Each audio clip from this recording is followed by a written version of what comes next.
எங்களோட கடுமை நாங்க ஓய்க்கிறோம். எனக்கு எதுவும் நல்லது செய்யல. இதுதான் உண்மை. இப்போ நீங்க துப்புரவு பணியாளர்கள் சொன்னத கேட்டிருப்பீங்க.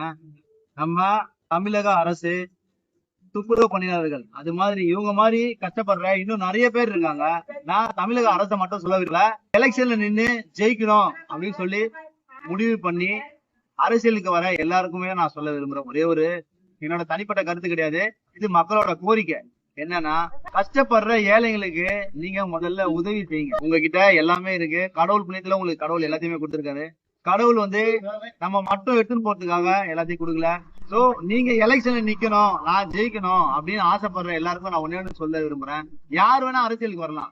சினிமால இருக்கவங்க வரக்கூடாது, இல்ல படிச்சவங்க தான் வரணும், படிக்காதவங்க வரணும், அதெல்லாம் கிடையாது. படிக்காத மேதான் எங்க காமராஜர் ஐயா, அவரு இலவச கல்வியை கொண்டு வந்தாரு.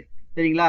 அது மாதிரி நீங்க துப்புரவு பணியாளர்களுக்கு நீங்க நல்லது பண்ணுங்க. அவங்க இல்லைன்னா நாடு சுடுகாடா மாறிடும். நம்மளால இறங்கியே வேலை செய்ய முடியாது. சொல்ல முடியாத விஷயம்.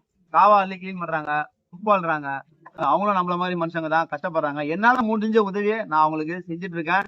இன்னும் என்னால முடிஞ்ச அளவுக்கு நான் உங்களுக்கு உதவி செய்வேன். அரசியல்ல இருக்கிற முக்கிய பிரமுகர்களுக்கு ஒரே ஒரு விஷயம் சொல்றேன். இன்னைக்கு புதுசா அரசியல் வந்திருக்கிற தலைவர்களுக்கும் சரி, ஏற்கனவே அரசியல்ல இருக்கிறவங்களுக்கும் சரி, ஒரே ஒரு விஷயம் தான். ஏழை எளிய மக்கள், துப்புரவு பணியாளர்களாகட்டும், ஏழைகள், அதாவது அடுத்த வேலை சாப்பாட்டுக்கு வழி இல்லாதவங்களுக்கு உங்களால முடிஞ்ச உதவி செய்வேன்னு உறுதி கொடுத்து வாக்குறுதி செய்யுங்க.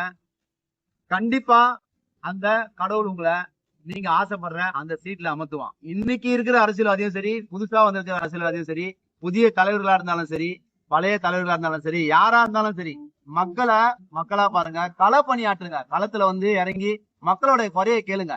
குறையோட கேக்குறீங்க, எல்லாம் சொல்றாங்க மனு கொடுத்தேன், குறை நான் எல்லாத்தையும் சொல்லிட்டேன், செய்யறேன்னு சொல்றாங்க. ஆனா இது வரைக்கும் எந்த விதமான உதவி எங்களுக்கு செய்யல, சேரலன்னு சொல்றாங்க. அதுக்காக ஒரு குழு அமைங்க. குழு அமைச்சு இப்ப புதுசா வந்திருக்கிற அரசியல் கட்சி தலைவருக்கு நான் ஒரே ஒரு கோரிக்கை வைக்க விரும்புறேன்.